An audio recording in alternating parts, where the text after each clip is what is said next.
आज पूरी दुनिया में जीसस क्राइस्ट के जन्मदिन को लोग मना रहे हैं। चर्चिस में बैठे हैं, घरों में बैठे हैं, मार्केट्स में घूम रहे हैं। लेकिन क्या उनको मालूम है कि जीसस क्राइस्ट का जन्म क्यों हुआ? सब धर्मगुरु जब पैदा होते हैं उनके जन्मदिन को लोग मनाते हैं। जीसस क्राइस्ट को भी वो उस तरह से समझते हैं और वो बोलते हैं क्रिश्चियन लोगों का जो गुरु है, क्रिश्चियन लोगों का जो परमेश्वर है, उसके जन्मदिन को हम मना रहे हैं। लेकिन क्या उन्हें मालूम है कि क्यों प्रभु यीशु मसीह ने दुनिया में जन्म लिया? वो क्या करने के लिए आया? उसका मकसद क्या था जन्म लेने का? और ये मकसद क्या था आज आपको मैं समझाऊंगा। और मेरा ये विश्वास है कि ये मैसेज जब आज शुरू होगा, ये इस इंडिया के कोने कोने और दुनिया के कोने कोने में 2025 में जाएगा और हजारों लाखों और करोड़ों लोग परमेश्वर को ग्रहण करेंगे। यशाया 9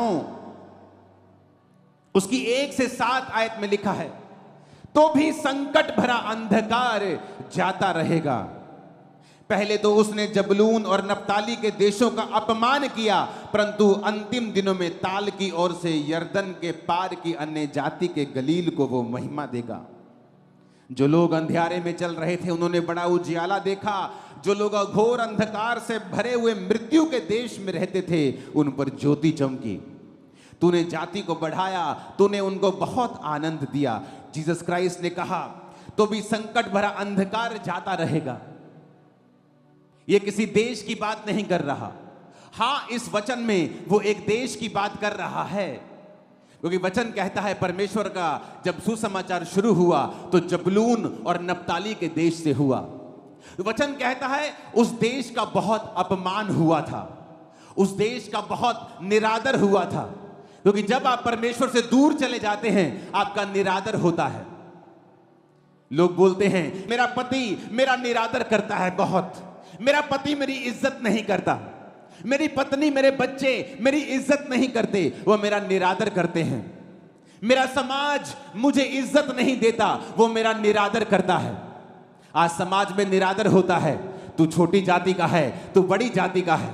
लेकिन जब कोई चर्च में आता है, वचन को सुनता है, परमेश्वर को ग्रहण करता है, आज हम सब जातियां एक तरह से एक ही छत के नीचे बिना भेदभाव के बैठी हैं। आपका आदर परमेश्वर कर रहा है। परमेश्वर ने कहा, तो भी संकट भरा अंधकार जाता रहेगा।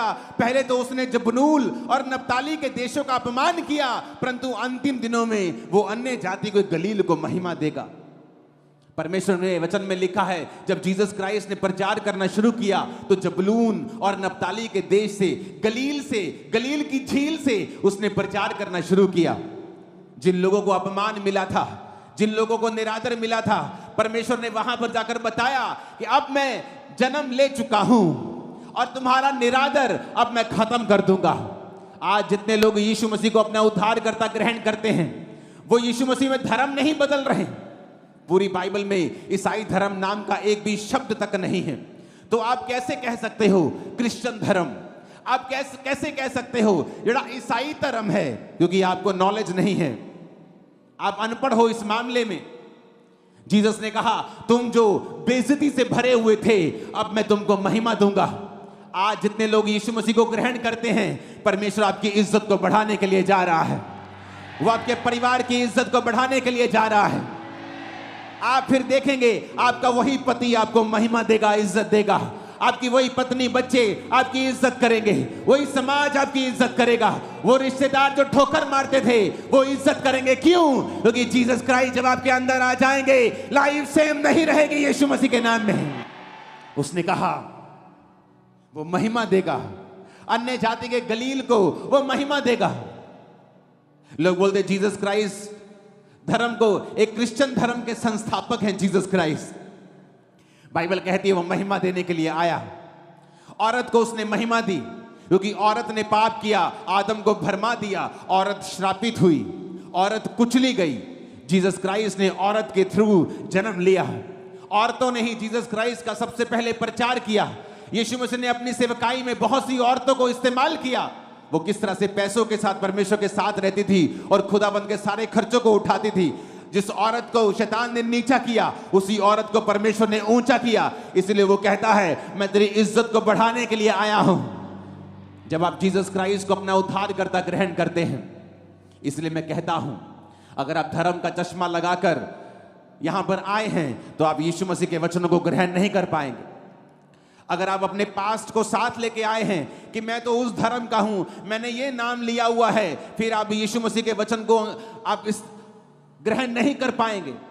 जो फायदा आपका होना चाहिए वो नहीं हो पाएगा, क्योंकि आप इस दुनिया के संसार की चलाए चल रहे हैं। वचन कहता है, जो लोग अंधियारे में चल रहे थे उन्होंने बड़ा उजाला देखा। जो घोर अंधकार से भरे हुए मृत्यु के देश में रहते थे, उन पर ज्योति चमकी। आज लोग मृत्यु के साए में रहते हैं। हर घर में कैंसर का आत्मा काम कर रहा है, हर घर में बीमारियां हैं। मृत्यु के देश में रहने का मतलब ये नहीं कि सब मर रहे हैं। किसी का बिजनेस मरा, किसी की फैमिली मरी, कोई अंदर से मरा, कोई बाहर से मरा हुआ है। लेकिन यीशु मसीह ने कहा, जो लोग घोर अंधकार से भरे हुए मृत्यु के देश में रहते थे, उन पर ज्योति चमकी। परमेश्वर ने उनको जीवन दिया।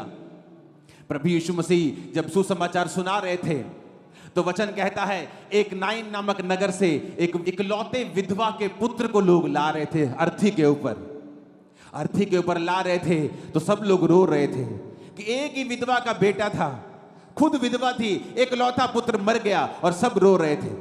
और वचन कहता है, जब जीसस क्राइस्ट ने उनको देखा तो जीसस ने देखा, मैं आ चुका हूं। अगर मैं तुम्हारे जीवन में हूं तो तुम्हारे जीवन में मृत्यु नहीं रह सकती। बाइबल कहती वो तरस से भर गया और जाकर उस मुर्दा देह को छुआ और उसका बेटा उठ गया। मैं आपको बता रहा हूं, आज बहुत से मुर्दे उठ खड़े होने वाले हैं।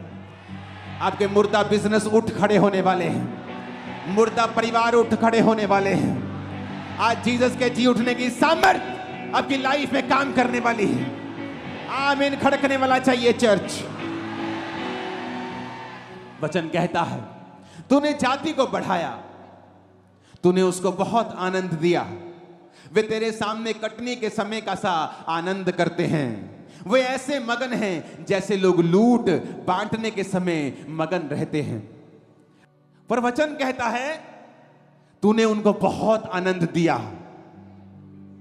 कहता वो कटनी का आनंद कर रहे हैं। जैसे कटनी नहीं होती और किसान आनंदित होता है, क्योंकि उसको मालूम है जो आड़ती उसे पैसे लिए उसका कर्जा खत्म हो जाएगा। अब मेरे घर में बाथरूम बन जाएगा, मैं पैसों से अब नया घर बना लूंगा, 2 कमरे और डाल लूंगा, 4 खेत और 2 खेत और किराए पे ले लूंगा, 1 खेत अपना ले लूंगा। कहता कटनी पर आनंद होता है। कहता तूने अपने लोगों को कटनी का सा आनंद दिया है। अगर आप लोगों को देखें आनंद मनाते हुए, यहां पर लोग डांस कर रहे हैं मॉर्निंग से, कल रात से वो आशीष में नाच रहे हैं, झूम रहे हैं। क्यों? क्योंकि वचन कहता है उसने तुम्हें कटनी का सा आनंद दे दिया है, तुम ऑलरेडी ले चुके हो। कहता वो ऐसे मगन हैं जैसे लूट बांटने के समय लोग मगन होते हैं। किसी की लॉटरी लग जाए, देखते वो कैसे मगन होता है, वो कैसे आनंद मनाता है। वैसे ही आनंद आज क्रिश्चियन लोग कर रहे हैं। जो आत्मा से भरे हुए हैं, वैसा ही आनंद आज आप लोग कर रहे हैं। ये किसने दिया? परमेश्वर ने दिया। 2004 से मैं क्रिसमस मना रहा हूं, मैं वैसे ही आनंदित रहता हूं। 2004 से ही, तब मैं चंगा नहीं हुआ था अभी, लेकिन फिर भी आनंदित था, क्योंकि मेरे को मालूम था मैं ऐसे परमेश्वर के पास आ गया हूं जो मुझे चंगा कर सकता है। अगर मेरी बीमारियों से मुझे उसने आजाद कर दिया है, मेरे नशों से मुझे आजाद कर दिया है, उस नशे से कोई मुझे आजाद नहीं कर पाया। सुबह 12 बजे नशा छोड़ता था, नहीं करता था 12 बजे तक, तो फिर घूमता था। मैं आनंदित था 2004 में कि परमेश्वर ने मुझे आजाद किया। 5 में, 6 में, 7 में, आज 24 आ गया, 20 साल हो गए, मैं आनंद में झूम रहा हूं, क्योंकि यह आनंद मुझे किसी इंसान ने नहीं, परमेश्वर ने दिया है। किसी इंसान ने दिया होता तो जब वो मुझसे नाराज होता, मुझसे छीन लेता। ये तूने मुझे बर्थडे विश नहीं किया, दे मेरा आनंद, तो मेरे कहने में आया नहीं, मेरा आनंद वापस कर दे। लेकिन बाइबल कहती है आनंद तुम्हें परमेश्वर ने दिया है, और यही आनंद वो देने के लिए इस पृथ्वी के ऊपर आया। मैं आपको बता सकता हूं, आज लोग फेक लाइफ जीते हैं। खरबों रुपया होने के बावजूद भी वो खुश नहीं है, आनंदित नहीं है। लेकिन आज देखो आप आनंदित हो, मैं आनंदित हूं, अपनी जिंदगी से अब आप आनंदित हैं, क्योंकि ये आनंद हमें परमेश्वर ने दिया है। उसने कहा तूने जाति को बढ़ाया, तूने उनको बहुत आनंद दिया है। 4 आयत में लिखा, क्योंकि तूने उनकी गर्दन पर के भारी जुए, उनके पहंगे के बांस और उन पर अंधेर करने वालों की लाठी और उन सबों को ऐसा तोड़ दिया है जैसे मिधानियों के दिन में किया था। क्योंकि युद्ध में लड़ने वाले सिपाहियों के जूते और लहू में लथड़े हुए कपड़े सब आग का कोर हो जाएंगे। 6 आयत में लिखा, क्योंकि हमारे लिए एक बालक उत्पन्न हुआ। खींच के हालेलुया बोलो जरा। हमें एक पुत्र दिया गया है, हालेलुया। प्रभुता उसके कांधे पर होगी, उसका नाम अद्भुत युक्ति करने वाला, पराक्रमी परमेश्वर, अनंत काल का पिता और शांति का राजकुमार रखा जाएगा। उसकी प्रभुता सर्वदा बढ़ती रहेगी, उसकी शांति का राज का अंत ना होगा।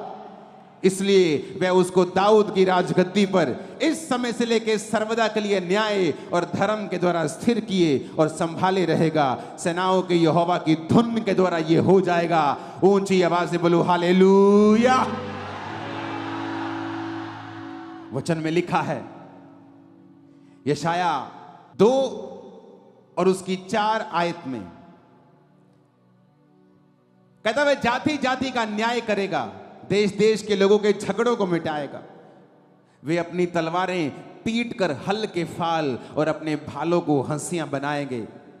तब एक जाति दूसरी जाति के विरुद्ध फिर तलवार ना चलाएगी, ना लोग भविष्य में युद्ध की विद्या सीखेंगे। कैसे ये दुनिया आज 400 करोड़ क्रिश्चियन लोगों से भरी हुई है, क्योंकि हमारा परमेश्वर ये सिखाता है कि तुम्हें तलवार चलाने की जरूरत नहीं। कहता भविष्य में तुम तलवार की शिक्षा नहीं सीखोगे। आज कोई आपका विरोध करता है, चर्च कभी नहीं कहती तलवार ले जाओ और उन लोगों के खिलाफ खड़े हो जाओ। इसीलिए हम 400 करोड़ हैं, आज के बाद 401 करोड़ हो जाएंगे। कहता भविष्य में लोग युद्ध की विद्या नहीं सीखेंगे, आत्मा से भरे हुए मिलेंगे। Hallelujah, hallelujah.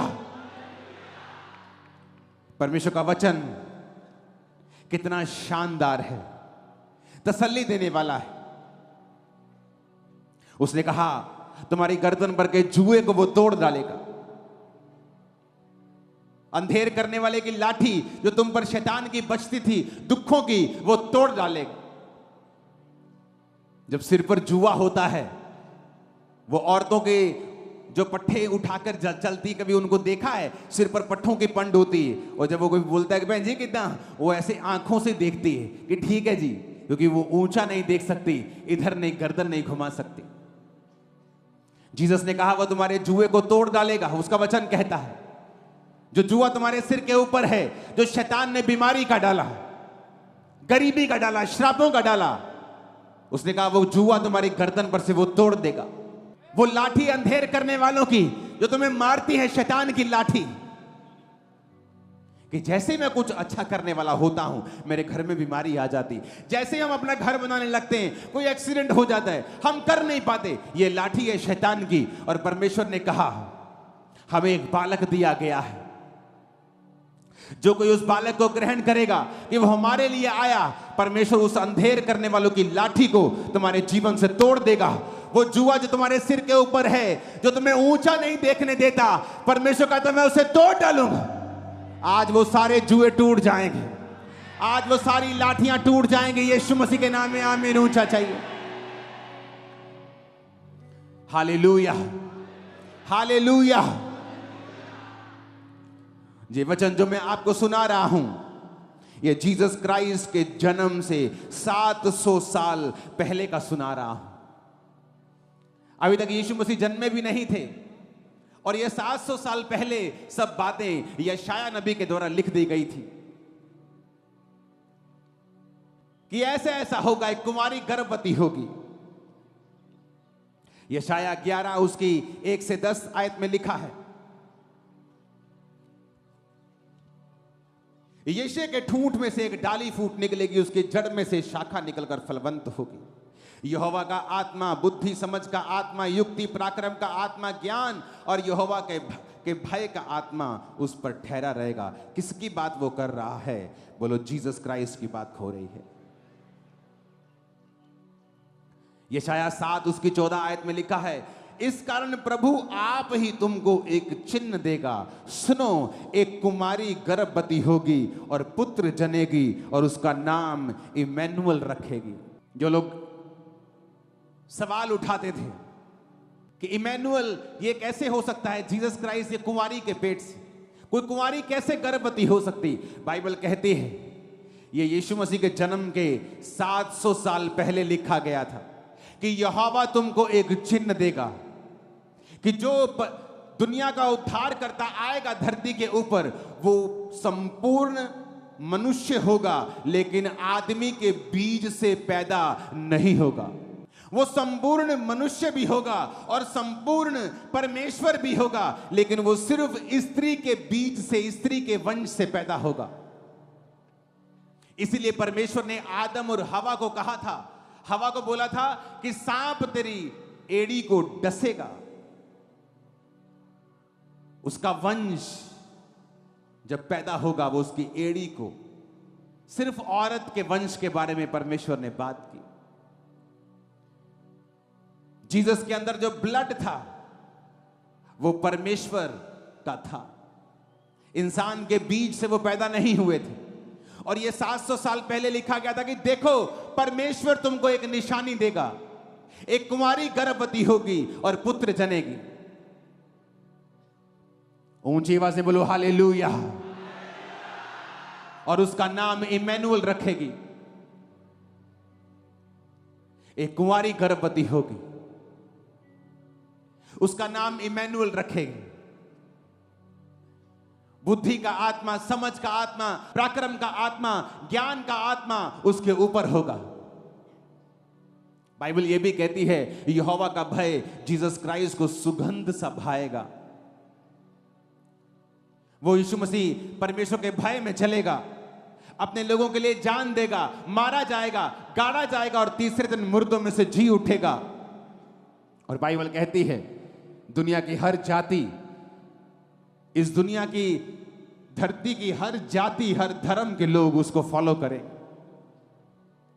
एक बड़ी भीड़ उसको फॉलो करेगी।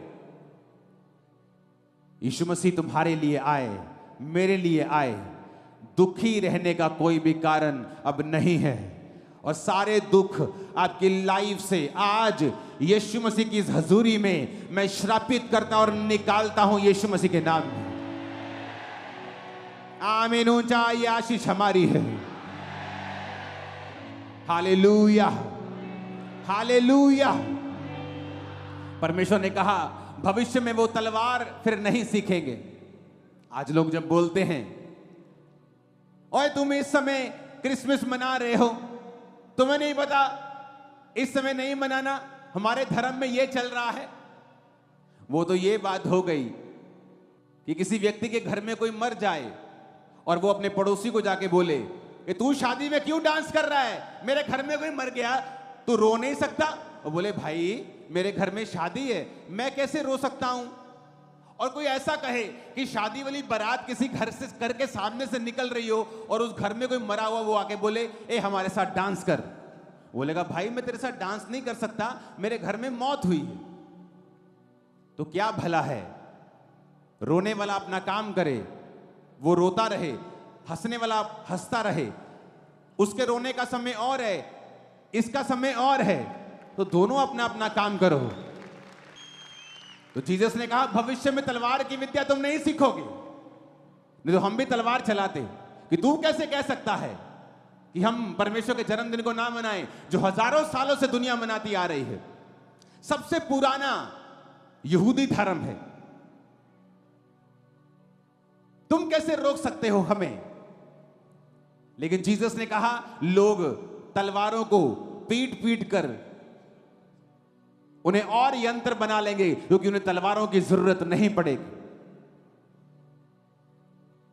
आपके घर में शादी है, आपके घर में कोई मर जाए तो आप शादी वाले बंदे को रोक नहीं सकते कि हमारे घर में कोई मर गया तुझे रोना पड़ेगा। वो बोलेगा भाई तेरे घर में मरा तू रो, मेरे घर में मेरी बेटी की शादी तो मैं तो डांस करूंगा। हाँ मुझे तेरे मरने का दुख है, लेकिन मैं अभी अपने घर में बिजी हूं।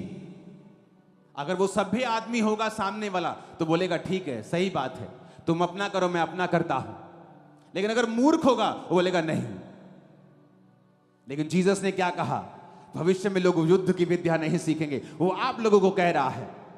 इसलिए हम ये कहते हैं जब लोग आपका विरोध करते हैं कि डोंट वरी, जो लोग विरोध करते हैं वो भी चर्च में होंगे एक दिन, परमेश्वर के वचन को जान चुके होंगे, उसके प्रेम को समझेंगे कि प्रभु यीशु मारने काटने के लिए नहीं, वो जोड़ने के लिए, बचाने के लिए, तुम्हारे जीवन को जीवन देने के लिए वो आए हैं। आमीन आमीन। यशायाह 11 उसकी 6 आयत को पढ़ेंगे। तब भेड़िया भेड़ के बच्चे के संग रहा करेगा, चीता बकरी के बच्चे के संग बैठा करेगा, बछड़ा और जवान सिंह और पाला पोसा हुआ बैल तीनों इकट्ठे रहेंगे और एक छोटा लड़का उनकी अगुवाई करेगा। सारे काम इम्पॉसिबल हैं। भेड़िया भेड़ के बच्चे के संग कहता कैसे बैठ सकता है? लेकिन बाइबल ये कहती है कि जो शाऊल था, पौलुस बन गया बाद में, वो एक भेड़िया था। कलीसिया को भेड़ की तरह, भेड़ के बच्चों की तरह वो काट रहा था, मार रहा था। लेकिन जीसस ने कहा अंत के दिनों में भेड़िया भेड़ के बच्चे के संग बैठा करेगा। जब परमेश्वर ने पौलुस के ऊपर जो शाऊल था अपना आप जाहिर किया, तो वही भेड़िया फिर भेड़ के बच्चों के संग बैठता और उनको प्रचार करता था। वही लोग जो आज आपका विरोध कर रहे हैं, आप ही के संग इसी चर्च में, दुनिया की हर चर्च में बैठे होंगे, आप ही के संग आराधना करते होंगे, परमेश्वर के नाम की महिमा कर रहे होंगे। Hallelujah hallelujah. ये जीसस क्राइस्ट का सुसमाचार है। वो बंधनों को तोड़ने के लिए आया, अंधेर की लाठी को तोड़ने के लिए आया, बांस को कहता तोड़ने के लिए आया, तुम्हारे सिर के बोझ को, तुम्हारे जुए को वो तोड़ने के लिए आया, तुम्हें महिमा देने के लिए आया, तुम्हें आदर देने के लिए आया। यशायाह 11 उसकी 4 आयत में लिखा, परंतु वह कंगालों का न्याय धर्म से और पृथ्वी के नम्र लोगों का निर्णय खराई से करने के लिए आया। यीशु मसीह ने कहा कंगालों को सुसमाचार सुनाओ, अंधों को चंगा करो, बहरों को सुनने की शक्ति दो, मुर्दों को जिलाओ। यह था यीशु मसीह का सुसमाचार, जिसलिए वो इस धरती के ऊपर आए। और मेरा बिलीव है और मेरी प्रार्थना है कि यीशु मसीह ने जो कुछ आपके लिए किया है, उसके सारे बेनिफिट, वो फाइनेंशियल हो, वो फिजिकल हो, स्पिरिचुअल हो, आप और आपका परिवार उनका फायदा ले सके, मेरी प्रार्थना है। पूरा पूरा फायदा ले सके, मेरी प्रार्थना है। मैंने कहा पूरा पूरा फायदा ले सके, मेरी प्रार्थना है। जीसस क्राइस्ट ने जो हमारे लिए किया है, आप उसका पूरा फायदा ले सकें। जब आपको मालूम हो जाएगा कि मुझे अब निराश रहने की जरूरत नहीं, मेरे जुए को उसने तोड़ दिया है, मुझे क्या करना है? सिर्फ जीसस क्राइस्ट के ऊपर बिलीव करना है, यीशु मसीह के ऊपर विश्वास करना है, उसे अपना उद्धारकर्ता ग्रहण करना है, बपतिस्मा लेना है। आज क्रिसमस पर बपतिस्मे होंगे, मैं आपको बैप्टाइज करूंगा यीशु मसीह के नाम में,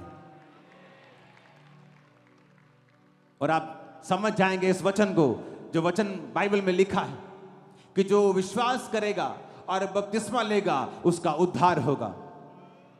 वो किस उद्धार की बात कर रहा है? क्योंकि इस दुनिया में जब आप उद्धार शब्द को सुनते हैं, आपको लगता है ये कोई स्पिरिचुअल बात हो रही है। लेकिन जीसस क्राइस्ट ने अगर आपके शरीर को बनाया है, तो वो सिर्फ आत्मा की बातें आपसे नहीं करता। पतरस ने कहा परमेश्वर हम सब कुछ छोड़ के तेरे पीछे हो गए हैं। जीसस ने कहा ऐसा एक भी नहीं है जिसने खेतों को, पैसों को, फैमिली को, बाल बच्चों को मेरे लिए छोड़ दिया हो और इस समय 100 गुना ना पाए और परलोक में अनंत जीवन। कि जो कुछ तुमने छोड़ा है तुम 100 गुना पाओगे और तुम साथ में परलोक में अनंत जीवन भी पाओगे। तो जीसस ने सिर्फ आत्मा की बात नहीं की।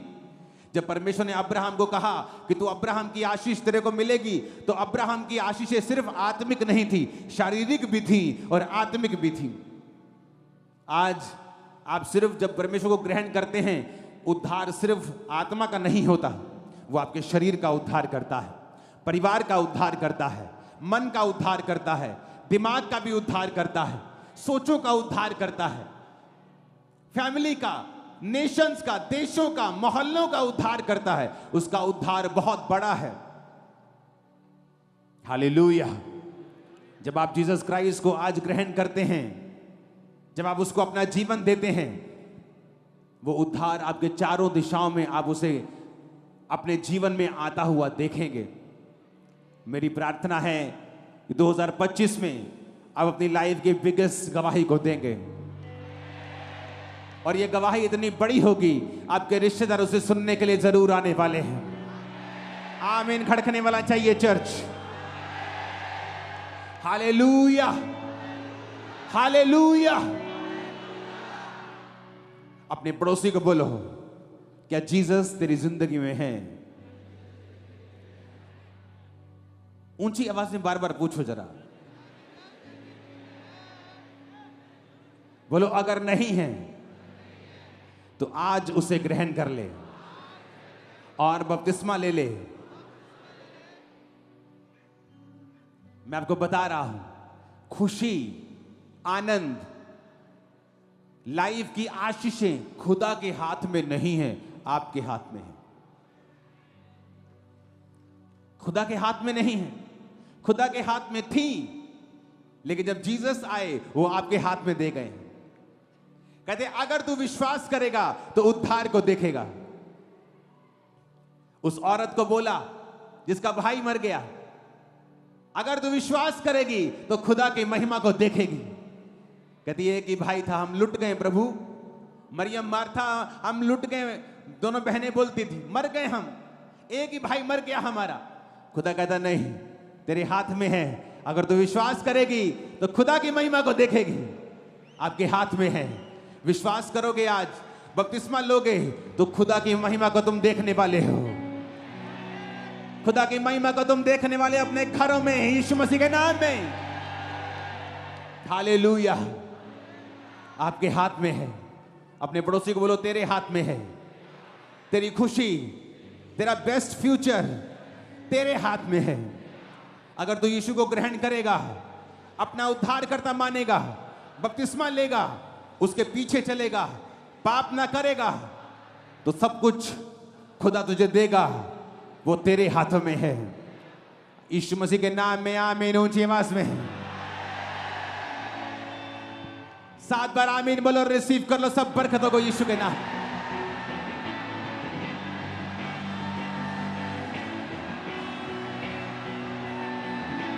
Hallelujah, hallelujah.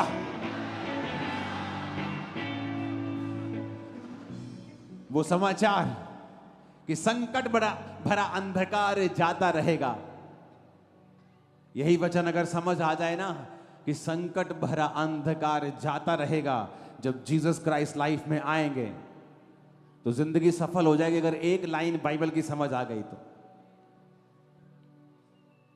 संकट भरा अंधकार जाता रहेगा। संकट क्योंकि फैमिली डेथ हो रही, संकट क्योंकि कर्जा बढ़ गया है, संकट क्योंकि कैंसर बढ़ रहा है, फैल रहा है। यीशु ने कहा संकट भरा अंधकार जाता रहेगा, वो जाता रहेगा। जिन देशों ने अपमान सहा, उन देशों को परमेश्वर महिमा देगा। महिमा पाने के लिए तैयार हो? मैंने कहा इज्जत लेने के लिए तैयार हो? संकट भरे अंधकार से आजाद होने के लिए तैयार हो?